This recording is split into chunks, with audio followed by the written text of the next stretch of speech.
नमस्कार, स्वागत है आपका हमारे छत्तीसगढ़ में और मैं हूं आपके साथ सपना दीपक मदेशिया। बुलेटिन का आगाज करेंगे। 8 सितंबर को देश में साक्षरता दिवस मनाया गया। छत्तीसगढ़ के रायपुर में भी इस मौके पर कार्यक्रम का आयोजन हुआ, जिसमें मुख्यमंत्री विष्णु देसाई ने भी शिरकत की। इसी पर पेश है हमारी खास रिपोर्ट।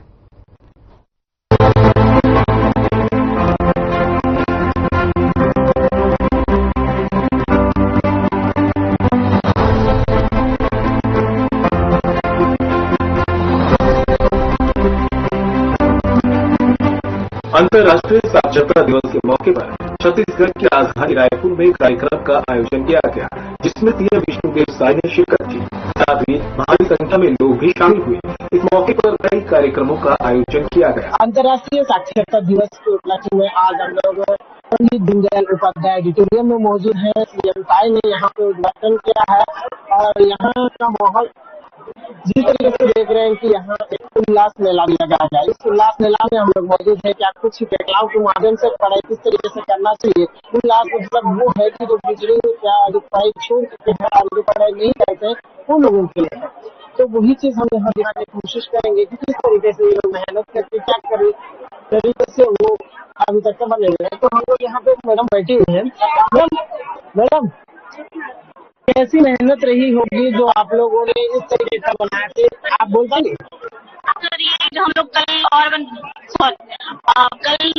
8 घंटा पूरा बनाए थे, जो गेट के सामने बना हुआ, ये इसमें पूरा 5 घंटा लगा। हम लोग सुबह 5 बजे से यहाँ आए हुए थे और 5 घंटा में कंप्लीट किए हैं इसको। 5 घंटा में कंप्लीट किए हैं सर इसको। तो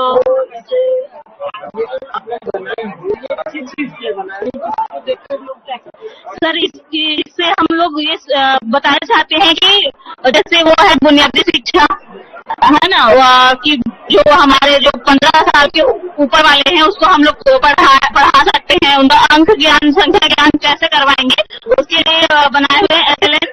तो ये है कौशल विकास की हम लोग किस प्रकार से जो बच्चे पढ़ाई छोड़ चुके हैं उनको रोजगार से जोड़े, उसको कौशल विकास कैसे करें। तो इस टाइप के है। और डिजिटल साक्षरता, आजकल हर चीज में डिजिटल जमाना आ गया है, तो हम लोग डिजिटल के माध्यम से कैसे शिक्षा दे सकते हैं उसके लिए है।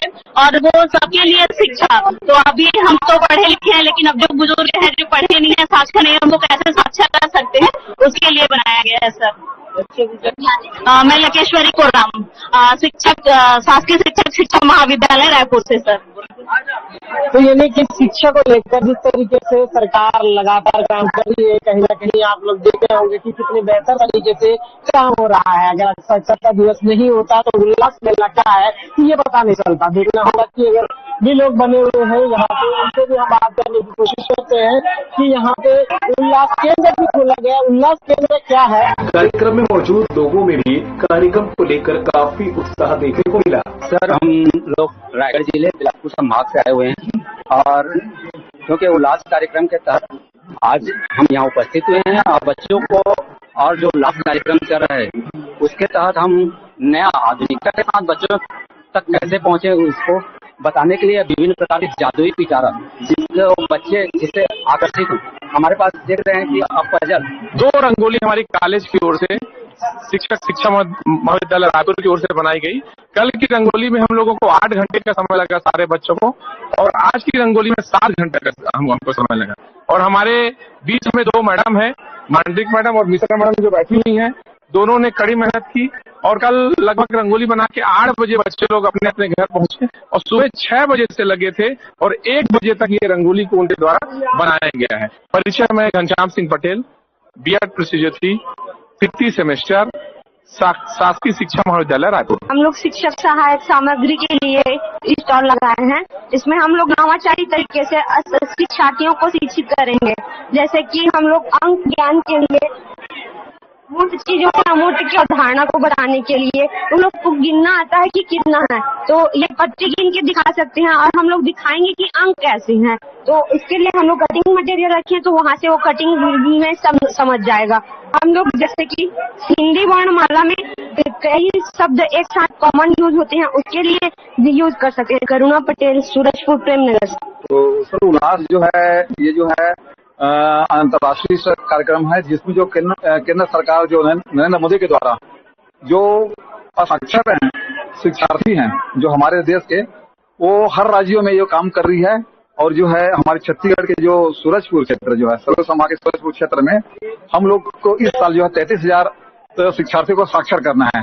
इसका टास्क मिला हुआ है, जिस पर हमारे जो जिला प्रशासन सूरजपुर और राष्ट्रीय जिला साक्षरता मिशन सूरजपुर के द्वारा बहुत ही सक्रिय तरीके से काम कर रहे हैं। और हमने जो है अपने जो जिले में स्वयंसेवी शिक्षकों और शिक्षार्थियों का जो है चयन करके अपलोड कर चुके हैं। नमस्कार, मैं शिव कुमार बंजारे कबीरधाम से।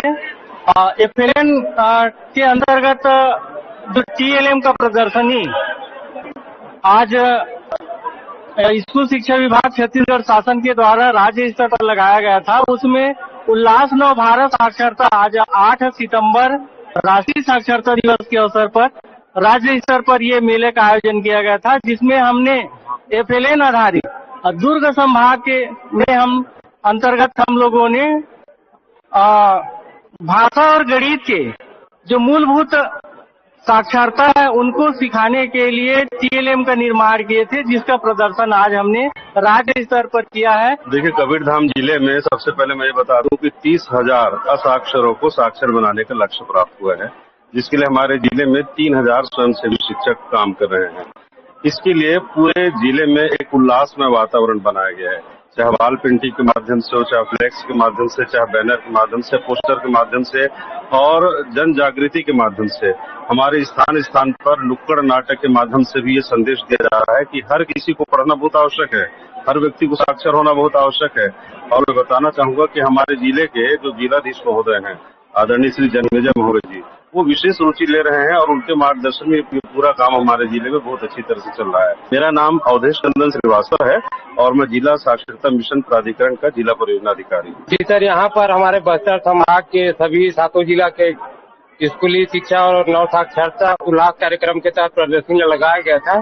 उसमें बस्तर आर्ट से संबंधित जितने भी उपयोगी खाद्य पदार्थ है या कि कृषि से संबंधित है या फिर आपका जो दैनिक उपयोग से संबंधित है, और शिक्षा विभाग तरफ से हमारे स्कूल शिक्षा विभाग से जो जोड़ घटाव गुणा भाग उसको TLM के माध्यम से हमने यहाँ पर अच्छा से प्रदर्शित किया।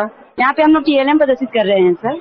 जो नव साक्षर जो प्रदर्शनी लगी हुई है उसमें हम लोग बस्तर संभाग से TLM प्रदर्शित किए हैं। यहाँ पे हमने आदिवासी कल्चर से पूरा क्या बोलते हैं उसको, आदिवासी कल्चर वाली जो सामग्रियां हैं उनको भी प्रस्तुत किए हैं।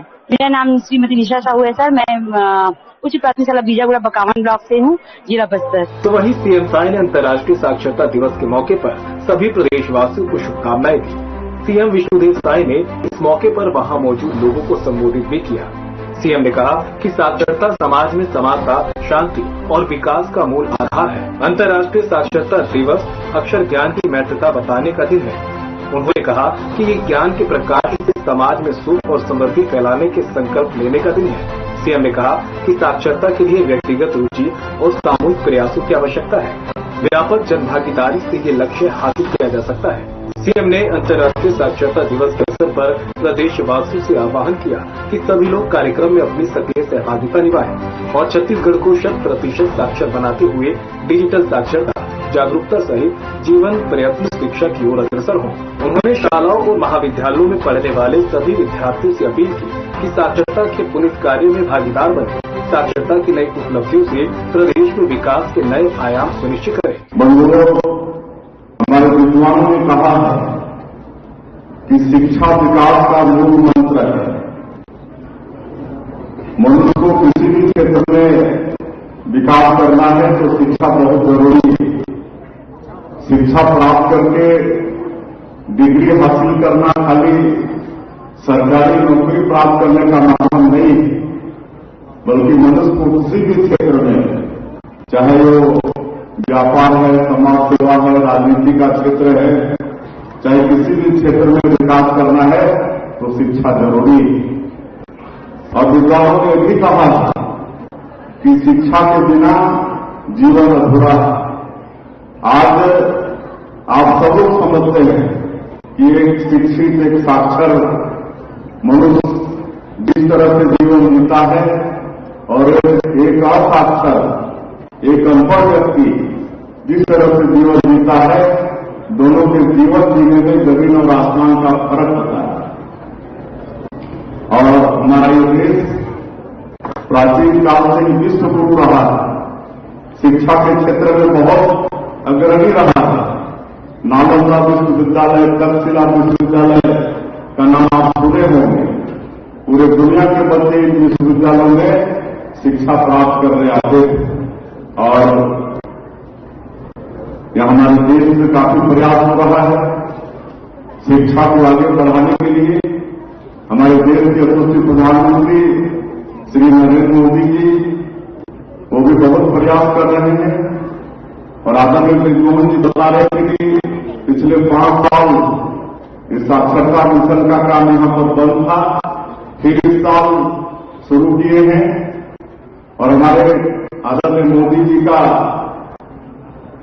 बड़ा चिंता है कि सभी लोग साक्षर हों। आज एक अनपढ़ व्यक्ति, एक असाक्षर व्यक्ति कैसे जीवन जीता है आदरणीय ब्रिजमोहन अग्रवाल जी बता रहे हैं। और आप सब लोगों को भी मालूम है कि एक अनपढ़ व्यक्ति का, असाक्षर व्यक्ति का वक्त वक्त में शोषण होता है। वक्त वक्त में मैं 20 साल सांसद रहा। एक बार एक हमारे संसदीय क्षेत्र का एक आदिवासी व्यक्ति आया, उसकी जमीन कोयला खदान में चली गई थी और उसको 24 लाख का मुआवजा मिला था। तो सिविल में 24 लाख का चेक पकड़ा दिए। अब उनके 2 बेटे थे, दोनों बेटा भी अनपढ़, एक ही नोटिस स्कूल नहीं गए थे। ये चेक का होता है कि उनको समझ में नहीं आ रहा। कागज का टुकड़ा था, लाठी घर में रख दिए थे। अड़ोस पड़ोस वालों को पता चल गया कि इसको 24 लाख रुपया जमीन का मुआवजा मिला है। तो उससे संपर्क किए, समझाए कि ये 24 लाख का ये चेक है, बैंक में जाओगे तो 24 लाख उनको मिलेगा। और अड़ोस पड़ोस के लोग उसको बैंक ले गए, विड्रॉल फार्म में दस्तखत कराए और 24 लाख रुपये आहरण कर लिए और छोटा छोटा नोट उसको एक मोटा मोटरी 2-2.5 लाख बांध दिए और उसको चलता कर दी। और इस अवसर पर आज यहाँ उल्लास मेला का भी आयोजन किया गया है और इसमें पूरे प्रदेश से लोग आए हुए हैं। और पिछले समय ये बंद हो गया था, ये कार्यक्रम फिर शुरू किए हैं और हमारे देश के प्रधानमंत्री जी की भी चिंता है कि सभी लोग साक्षर हों, क्योंकि अनपढ़ और असाक्षर व्यक्ति ठीक से जीवन नहीं जी पाता है, उसका शोषण होता है, पद में वो ठगा जाता है। इसलिए प्रधानमंत्री जी की भी और हम सबकी भी चिंता है कि सभी लोग साक्षर हों और ये साक्षरता मिशन का काम आज से शुरू किए हैं। 1 लाख साक्षरता केंद्र पूरे प्रदेश में खोले जाएंगे और 1 लाख स्वयंसेवी शिक्षक और वॉलंटियर्स तैयार कर रहे हैं और सबका दायित्व होगा कि वो 10-10 को साक्षर करेंगे। लेकिन मैं इस अवसर पर सिर्फ उनका ही दायित्व नहीं है, इसलिए पूरे छत्तीसगढ़ वासियों से आह्वान करना चाहूंगा कि अगर जिनको भी समय मिलता है और अड़ोस पड़ोस में कोई असाक्षर, कोई अनपढ़ है तो उसको साक्षर करने का काम करें। ये बहुत बड़ा पुण्य का काम होगा और इससे हमारे प्रदेश को बहुत लाभ होगा। उल्लास केंद्र में हम लोग पहुंचे हुए हैं। उल्लास केंद्र में उन बच्चों से बात करते हैं। ये उल्लास क्या है? आप लोग उल्लास केंद्र के लिए आए? जी, यहाँ हम उल्लास केंद्र के लिए आए हैं। जैसे कि हम आप उल्लास के बारे में, केंद्र क्या है सर? उल्लास एक ऐसा वो मतलब हमारा एक मतलब सरकार के द्वारा ये किया गया है, एक निकाला गया है उल्लास की इसके माध्यम से जो 15 वर्ष के लोग होते हैं, 15 वर्ष के लोग उनसे अधिक 15 वर्ष से अधिक लोगों को साक्षर बनाना ही ये हमारा मुख्य उद्देश्य है। क्योंकि होता क्या है, जनरली देखा जाए तो कई लोग क्या होते हैं कि जो पढ़ाई तो करते हैं पर कुछ कारणवश वो पढ़ाई छोड़ देते हैं, फिर उसके पश्चात वो पढ़ाई करना बंद कर दिए, कोई पढ़ाई वढ़ाई उनका हुआ नहीं, तब उनके लिए क्या किया जाए? तो ये उल्लास उसी के लिए है सर। तो बच्ची ने आपको बताया होगा कि उल्लास क्या है और उल्लास कितने वर्ष से बच्चों के लिए ये पढ़ाई के लिए लेके आया है। यानी 15 वर्ष से ऊपर के बच्चे जो पढ़ाई छोड़ चुके हैं, ये उनके लिए उल्लास है। ये उल्लास केंद्र से और भी कई तरीके से संभाग, यानी 5 संभाग से यहाँ लगातार सभी आए हुए हैं, सब अपना अपना स्टॉल लगाए हुए हैं। तो देखना होगा कि किस तरीके का स्टॉल हमने वीडियो स्टॉल के बना लिया है। बने रहिएगा हर खबर के साथ। मैं सलमान चंद्र।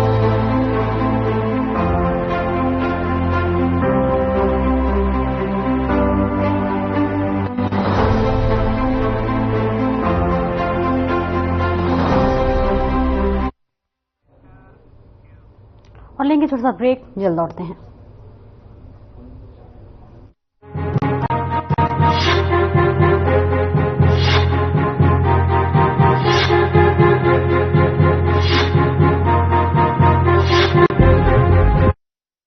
भाई वाली मूर्ति पहले कंप्लीट कर लो, रात में जाएगी।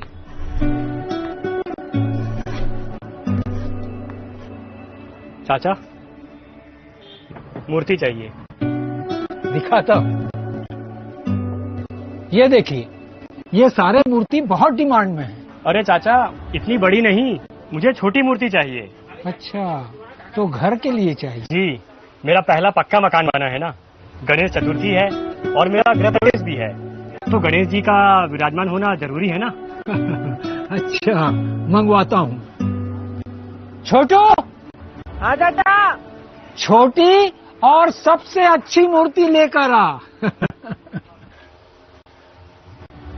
आपके हाथों में तो जादू है। ये मूर्ति कला आपने कहीं से सीखा होगा? अरे नहीं, बचपन से ही कच्चे मकान में रहे हैं, तो मिट्टी से बहुत पुराना लगाव हो गया। बाबूजी हमारे मकान बनाते थे और हम बची हुई मिट्टी से गणेश जी बनाते थे। अब तो यही रोजी रोटी का जरिया रह गया है। अब तो आप पक्के मकान में रहते होंगे ना? अरे कहाँ, साल में 2 महीने ही तो मूर्ति का काम करते हैं, बाकी 10 महीने कोई कमाई नहीं होती, बस घर चलता है। मैं कहाँ पक्का मकान बनाऊंगा। आपको पता है मेरा पक्का मकान कैसे बना? प्रधानमंत्री आवास योजना के तहत। जिनका मकान कच्चा है, सरकार उनको अब पक्का मकान बना कर दे रही है। ये विष्णु का सुशासन है। अगला गणेश चतुर्थी आप अपने पक्के मकान में ही बनाएंगे। ये लो, आपकी मूर्ति भी आ गई।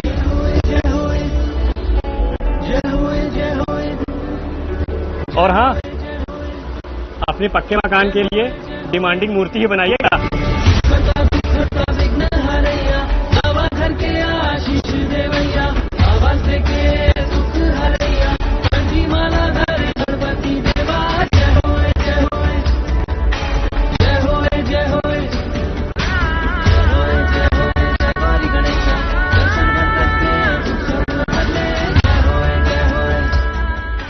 क्या रंग खिला, क्या रूप सजा,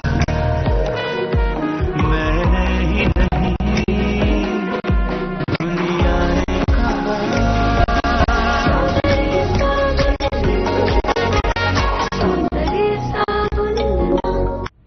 लेवल सबके निकलेंगे। यूँ बोलकर कि हरियाणा में नौकरी नहीं मिला करती बेटा, यो तो हमने बीजेपी तो वोट दिया और उन्हें मेहनत करी, जिब्बे जाकर मिल रही है बिना खर्ची पर्ची के नौकरियां, और वह भी नॉन स्टॉप। जब भी तो भरोसा हमने काम करने वाली बीजेपी पर, ना कि नौकरी बेचने वाले दलाला पर। नॉन स्टॉप विकास, बीजेपी पर विश्वास।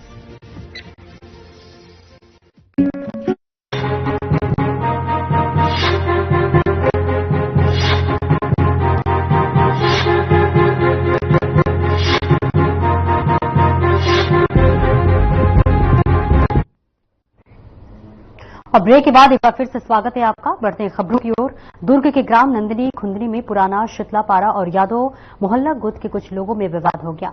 दरअसल ये विवाद गणेश की मूर्ति स्थापना करने के दौरान म्यूजिक और डीजे बजाने के दौरान शुरू हुआ। आपको बता दें कि हालांकि उस समय तो मामले को शांत कर दिया गया, जिसके बाद यादव मोहल्ले के राजेश यादव, करण यादव ने गणेश पंडाल के पास से शीतलापारा के आकाश पटेल और एक अन्य युवक को बुलाया और झगड़ा शुरू कर दिया। इसी बीच राजेश यादव, जिस पर पहले से थाने में अपराध दर्ज है, उसने आकाश पटेल पर चाकू से हमला कर दिया और इसकी भनक जैसे ही शीतलापारा के लोगों को हुई तो लोग जमा हो गए और चाकू मारने वाले राजेश, करण और वासु की गन्नों से पिटाई कर दी, जिससे यादव पारा के राजेश यादव, करण और वासु की मौत हो गई, जबकि चाकू लगने से दूसरे पक्ष के आकाश पटेल गंभीर रूप से घायल है। वहीं एसडीओपी संजय पंधिर ने बताया कि पटेल गुट से 8 और यादव गुट की ओर से 3 लोगों को गिरफ्तार किया जा चुका था। तो ये तस्वीरें आपको बता रहे हैं जहां पर 2 गुटों में विवाद हुआ है। डीजे को लेकर विवाद ये जो बताया जा रहा है। इसी के साथ पुलिस ने इसमें 16 लोगों को गिरफ्तार कर लिया और इसी के साथ साथ उनकी भी पहचान की जा रही है जो कि इसको अंजाम दिए हैं और इसमें कौन कौन संलिप्त है इस पर भी पुलिस जांच पड़ताल कर रही है। पूरा मामला आपको दुर्ग से बता रहे, जहां पर डीजे बचाने को लेकर ये विवाद हो गया। 2 गुटों में विवाद बताया जा रहा है, जहां पर पुलिस ने जांच पड़ताल की और इस बीच 16 लोगों की गिरफ्तारी पुलिस ने कर ली है और लोगों का पता चलाया जा रहा है कि आखिरकार कौन कौन इस पूरे घटना में संलिप्त थे। फिलहाल ये 2 गुटों के विवाद का पूरा मामला आपको बता रहे हैं।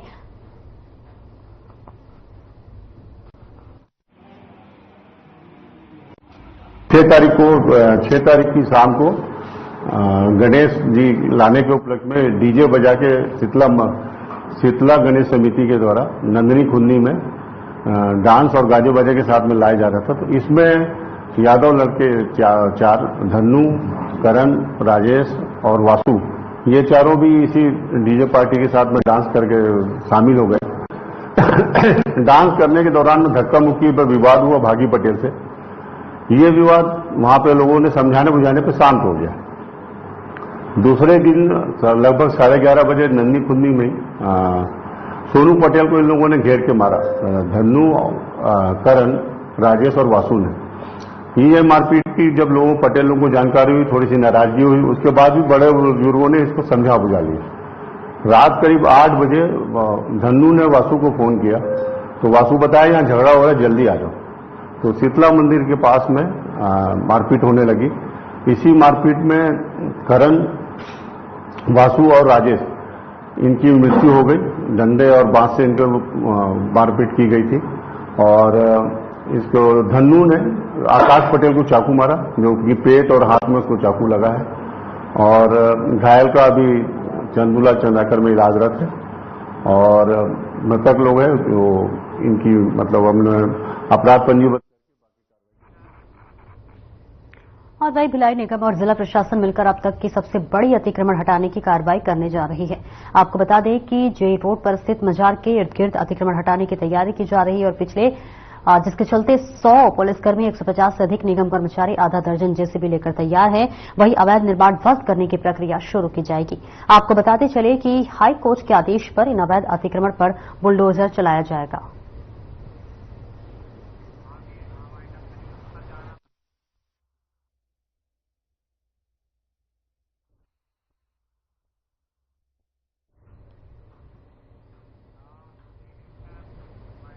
और फिलहाल इस बुलेटिन में इतना ही। खबरों का सिलसिला आगे भी जारी रहेगा। नमस्कार।